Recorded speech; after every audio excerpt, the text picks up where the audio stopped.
Welcome back to the F Money Show on i99radio.com. I'm your host, Fran Chismar, and I am so excited. I actually have a special guest with me, and I feel like a little kid. So joining me tonight is Jared and Kristyn Corder from Repeat.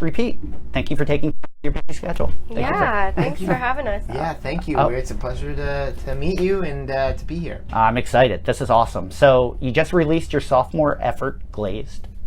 The Nashville scene called it smart, catchy, radio-friendly rock, which I feel is pretty accurate. Did?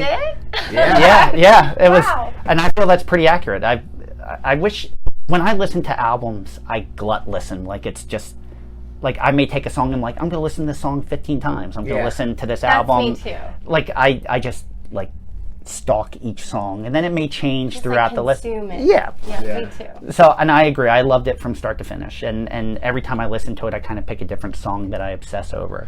So, thank you. I found it interesting. You actually recorded this album while moving. You were moving in the process of. Yeah, we went through a lot of things actually that summer. This was last year. Kristyn and I bought our first home, and as working. Congratulations. Thank you. Yeah, as working musicians. It's a big step, you know, and now you're not even there.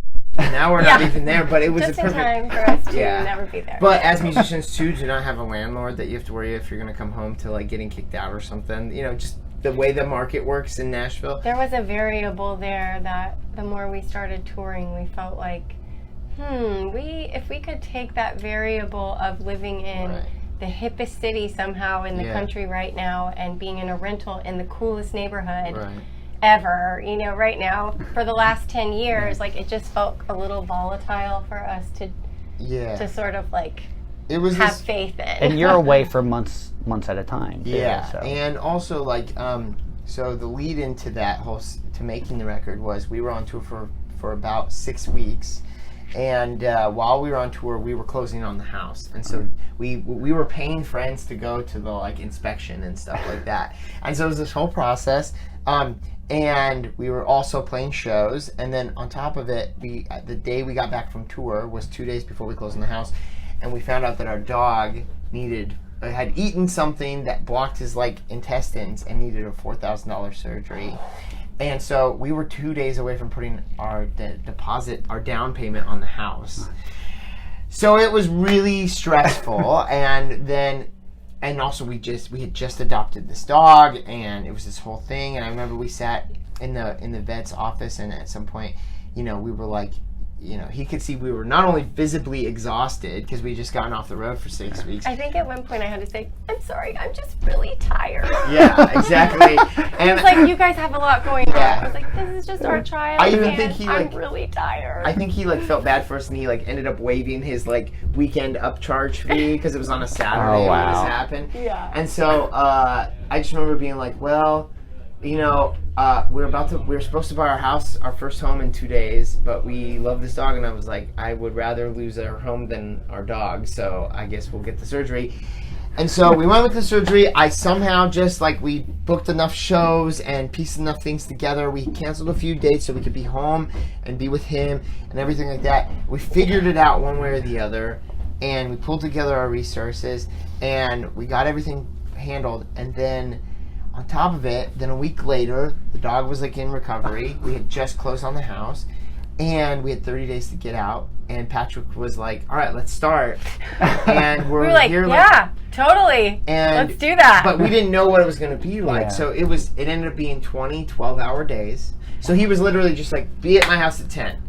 So we're here. And like Jared was saying, you didn't know what's his recording style going to be. Is he going to want to record from 10 p.m. to 2 a.m. and we just had no idea. So speaking of Patrick, we're talking about Patrick Carney from the Black Keys. How did it come about you working with Patrick for this album? Yeah, it kind of so you know in the music business it's like all who you know, right? And so we have an attorney, and we call her our fairy godmother. We've rarely had to use her for actual attorney things, but she knows a lot of people, and she's connected with a lot of people, and also she really believes in us. I mean, we've had like 2 a.m. text conversations about, you know, and she makes us Christmas ornaments every year and things like that. That's awesome. And, yeah, and so she actually reps the Black Keys. She's one of their attorneys, and she sent them our stuff. And what was it she said? She basically, we've never really confirmed this story, but what made its way back to us was that she said, I think you're gonna like them, and I think that they might stumble upon a hit in their career. So, maybe you should meet them. Yeah, those are nice words. Yeah, those are awesome. So then Patrick said to us, he said, I'll meet them. We'll do one song, and thank you. And so, he said I'll meet you guys. So we met him, and then it's funny. Patrick's an interesting guy because now he's like an uncle to us. I mean, like, we love him. We went to his wedding, and we've watched him become a father and things like that. But he met us, and I remember we've learned the story that he texted our attorney, and he said, I like them. They're nice. They talk a lot, though. And so, but then he was like, okay, I'm going to do one song with you guys, and then you guys can go do other songs with other people. And we were like, okay, cool. And at the time, we didn't really know what we were going to do next. We were just like, Pastor Connie wants to make a song with us. Let's do it. And we did. And which song was that? That was Head On. That was the first song we ever did. That's my favorite song. Thank you. That's one of our favorites. Then I think it was literally that night, just I was feeling like the juices of the creative juices were just kind of flowing. So we got back to the house, and this empty house we were in, and I think I wrote Apocalyptic like that night. Yeah. Because I had originally written it a little bit, and it was a little too alt-rocky, a little too not our style, and I kind of reworked it that night and wrote the whole song. And the next day we showed up to Patrick's studio, and I was like, hey, I have this other song if you want to hear it. I showed it to him, and he was like, yeah, let's do another song. And then I think it was 2 days later, I got a text at 3 a.m. We had these 2 or 3 nights in a row where at 3 in the morning he would text me, he was like, what do you think of this record? And I'd be like, oh, yeah, that record's cool. Or I'd be like, I've never heard of that record. And he's like, you need to hear this record. He's like, as a guitarist, you need to hear this record. So I made a playlist on Spotify called Songs from Patrick. And so every time he'd send me a record, and there's 300 songs on it now. And so every time he'd send me a record, I would just add it to that. And I have it in chronological order that he sent it to me. And so we were texting every night. I felt like I was in a relationship. We've been married for 10 years, and I felt like I was in that relationship. I'd be dead asleep, and I'd hear ding, and I'd look, and I'd be, oh, it's Patrick. And I'd be up till 6 in the morning. Yeah, it really was like that. And we would have to, we wrote in the studio, which is not something that we had done before. Right. So there had to be reworking when we went home, and sometimes on our drives with trailers full of stuff, we'd be like, oh, we're supposed to come in with a whole new chorus for this song or whatever, and so that was we wanted to make him proud. We wanted to be the good kids, and be okay, we're literally moving, but we're gonna go home and rework this song. And it was one of those 3 a.m. texts that he was like, I'd love to do your record if you'll give me permission. Yeah. And I was like, sure, Patrick Carney, you have our permission. Let's make a whole record. So that's basically how it happened. I'm glad you brought up Apocalyptic, because with a name like Apocalyptic, I mean, it's a flat-out love song. It which really is. And there's something about there's an adversity to me of your music between your punk rock roots and your California harmonies. Mm-hmm. And was that deliberate, or was that a happy accident? Well, it's just it's not an intentional, I've never been good at writing songs where it's all right, you're gonna write Subaru wants a song that has something to do with being fast, so write a song that has the word fast in it. None of it's ever been intentional. It's just, but we can't help it. You know what I mean? We can't help, but she always wants more harmonies and more. Her notes always to me, whenever I show her a song, is make it a little more 60s, And I always want things to be loud and distorted and fast. But it's a good marriage. It really is a good marriage, because you get both of those things, and it kind of creates something a little bit different, which you don't always hear. And I think that's what I appreciate and enjoyed about it, because the songs are love songs. But it's not love song music. That was a Patrick thing. We always fight against that, not together, but I mean, we fight against that when we make records, because we always worry that people get sick of that stuff. Like, you we know try what I to mean? not make a whole record of love songs, but everyone basically goes, no, yeah, like, that's y'all, though, so. Yeah, I think we came to the table with, like, a couple politically charged songs and a couple songs about, like, heartbreak and you know, things like that, and you know, people being oppressed and stuff like that. And Patrick at some point goes, like, he goes, well, first off, can you curse on this or no? Oh, yeah. Okay. Yeah, of course. First off, he said, nobody needs philosophy 101 bullshit. So, like, don't try to pretend like you're this big philosophical thing. And second, he said, you know what sells for you guys? You know what the thing is that's going to sell you guys as a band is you guys. You and Kristyn. And it's funny, as the time has gone on, I've realized that, you know, what was my upbringing? I was a you know, pudgy white kid in the suburbs of Phoenix. So as far as, like, life experience, I didn't really have a lot. And so, you know, what can I touch on that I feel like people can relate to? And honestly, it's like our love, and we've been together for almost 10 years now. We haven't spent a night apart since we started dating. And so it was like, that's the one thing I know, and that I feel like I can draw from a wellspring of knowledge on. And that was like, so Patrick was like, focus on that. You don't need to sing about politics. But that's like, sing about love. You don't need another Bob Dylan. You know, Yeah. there's someone that does that. You don't need another Bruce Springsteen. Right. You But know, you know, it's- every songwriter, I don't know if you write music. I don't. Okay. I don't. Every songwriter wants to be that. Like, you know, I love Radiohead. I want to be Tom York, but I'm not going to be Tom York. In fact, our last producer, Gregory Latimer, who did our record before Floral Cannon, at one point we were like, we're really into, do you remember who it was? Who was it? Oh, who was it? What- The EOCs. We were like, we're really into the EOCs right now, and they're like this psychedelic, fast, loud, punk rock, garage rock band. And he goes, cool, that's great. You guys are not going to sound like the EOCs on this record. You're never going to be that band, so we should start there. And so, yeah, you know, it's just... But that's, you know, it's funny if you think of certain singer-songwriters like Ryan Adams loves the Misfits, loves all that stuff, but he doesn't play that stuff. Right. He plays alt country, you know, alt rock. And even it's just, Patrick, like, the stuff he likes and listens to sounds nothing like the Black Keys. Right. And for some reason, he's really good at making music that sounds like the Black Keys. You know, and so, I don't know. This year has been a year for us to learn to embrace the things that we are good at and not try to shy away from them. Well, how do you feel, speaking of that, how do you feel that you've grown from Floral Canyon to Glazed? Oh my goodness. A lot of ways. Because to me, when I listen to both, there's definitely a growth. Yeah. It sounds You like know, the same band evolved, hopefully.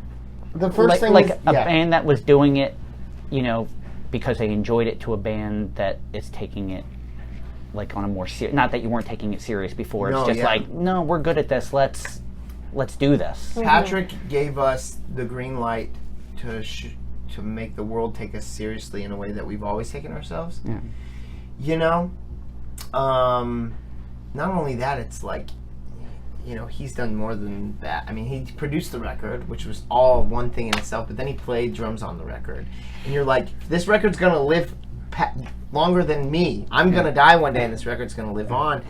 And he played drums on it, you know? And then he went one step further, and he asked us to open for them on tour with Modest Mouse.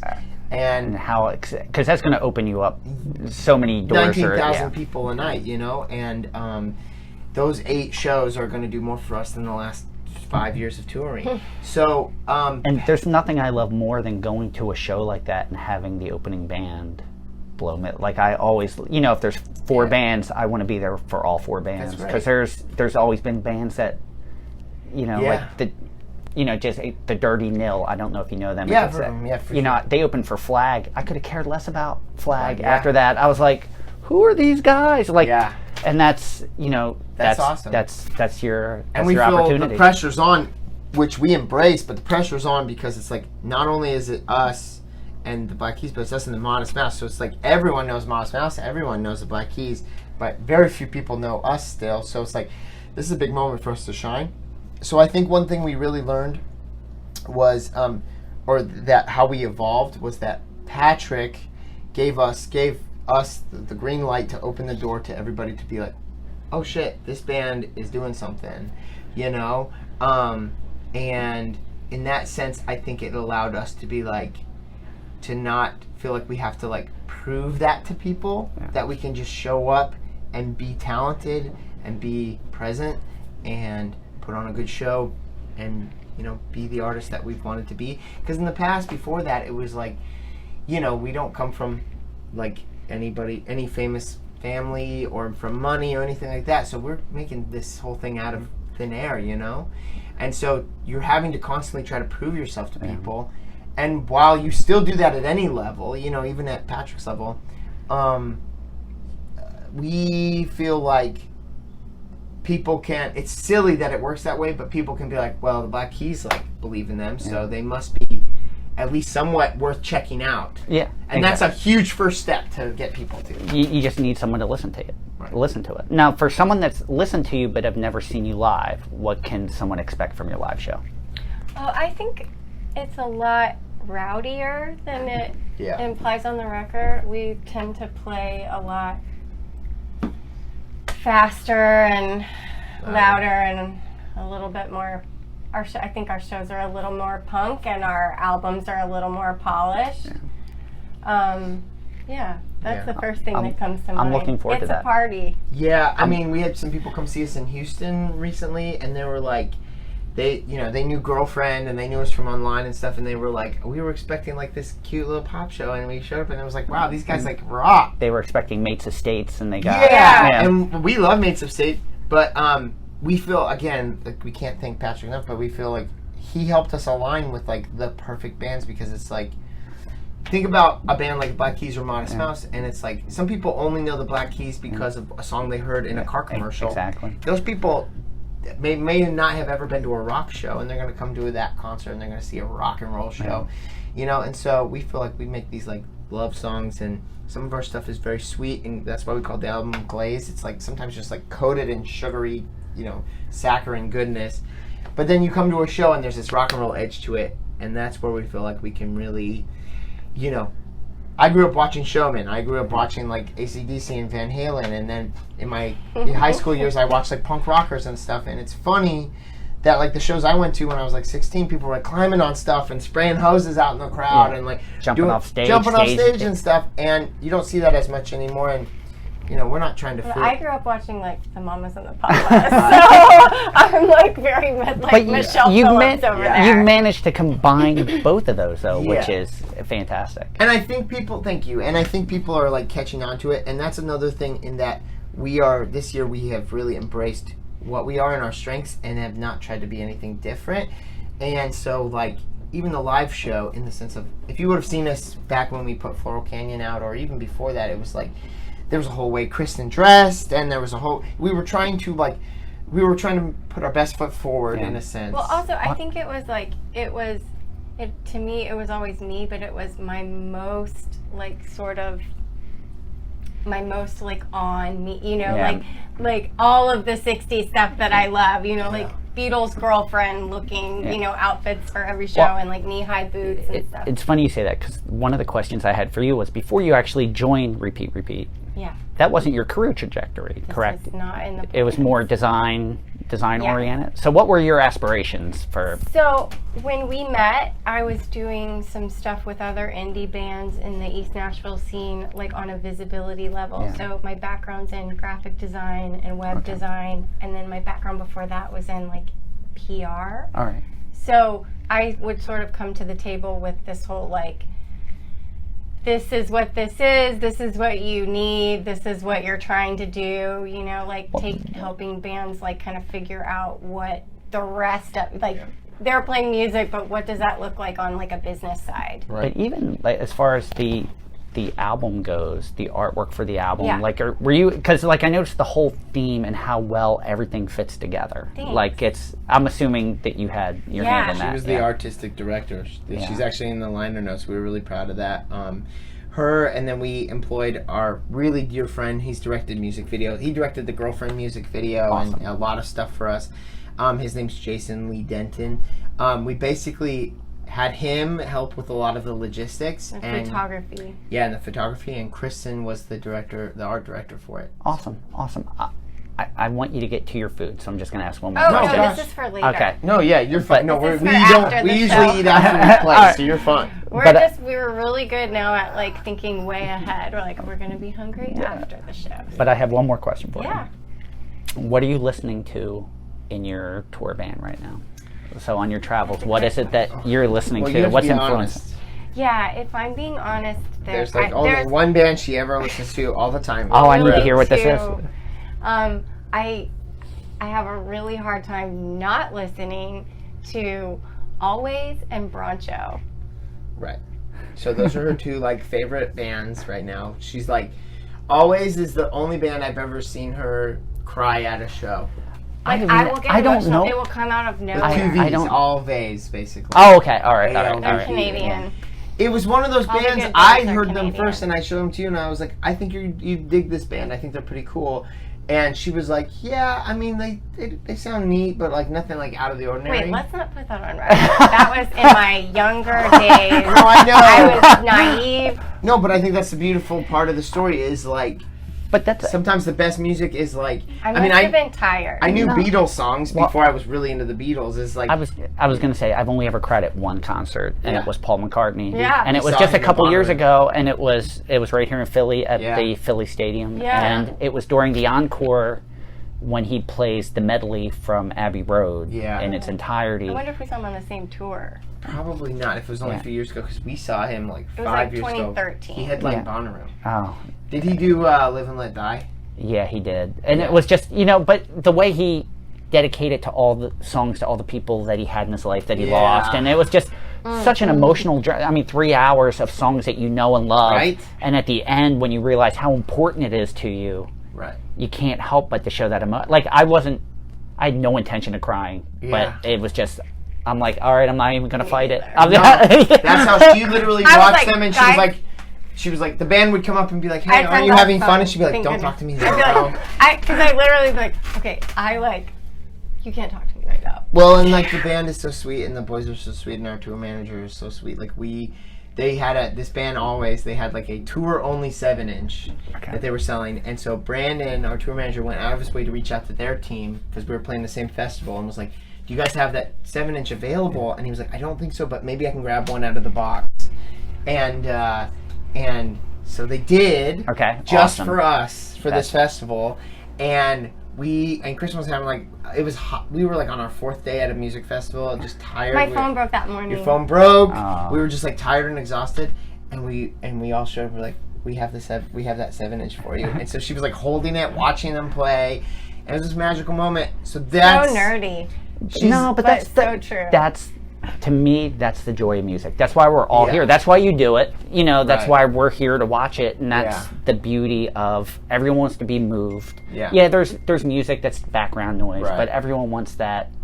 Hopefully, I hope everyone has that one artist that Right. does that for them. Like, I think I said to you the other day, like, if someone ever felt about I'm pulling up my this Spotify so I can answer band this question how too. I feel about Always, I would die. I don't think I Right. could understand that level. Just But I mean, 'cause, like, people drive like hours to see us sometimes.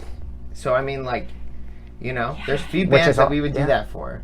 So I don't know. Lately, so I've been into a lot of Canadian bands for All some right. reason. Not because they're Canadian, but I end up being like, I love this band, and then they end up being Being all Canadian. of our favorite bands are Canadian. I So think. the bands I've been really into lately is the Beaches, and they're like a all-girl rock band. Okay. They just opened for the Rolling Stones Okay. in Toronto. all right. And then a band called Bleach is really good, and a band called Said the Whale. Oh, I know. Yeah. Said the Whale is a Canadian band too. And honestly, this band Broncho is like, I don't know Broncho. they are one, probably I'd say every record of theirs, like front to back, is like brilliant. All right, I So have to check good. it. I would It's so agree. simple. In fact, we had people last night that said they watched us on an Instagram live video where we talked about our favorite bands at the time. We mentioned Broncho, and they said, I'd never heard of Broncho. And then they were like, now we're obsessed with Broncho. All right. Yeah, that's what happened. we're listening to on the way. Every person that we Yeah. that we introduced Broncho to, Listen- about a week later goes, oh man, I have like not stopped listening to them. Oh, since that's you brought awesome. them Listen up." to the most recent record And they're first. wonderful people. We've played shows with them Yeah. before. They've opened for like Cage the Elephant and Portugal the Man. Like Yeah. back in Oh, the that's day. awesome. They're Yeah. great people, and There's- all of their Every music album is good. like front to back, just like you're just like, how are these songs so catchy and good? It's good. So, you know, that's just you know, it's like it's just this. We are always listening to music. Everybody in the band is like obsessed, and so we all contribute our like musical taste. But yeah, I don't know. It's just those are who we're really All right. into Well, now. I appreciate hearing all new bands that I don't know that I Yeah. can check out now. Thanks. So thank you. So I want to thank you so much for joining me tonight. Everyone, make sure you pick up a copy of Repeat's new offering, Glazed, anywhere you buy music. You can also stream Glazed on Spotify or Apple Music. And make sure you see him live in a city near you. How about before we go, we play a track from the album? Let's Sound good? do it. All right, let's do it. Here we go.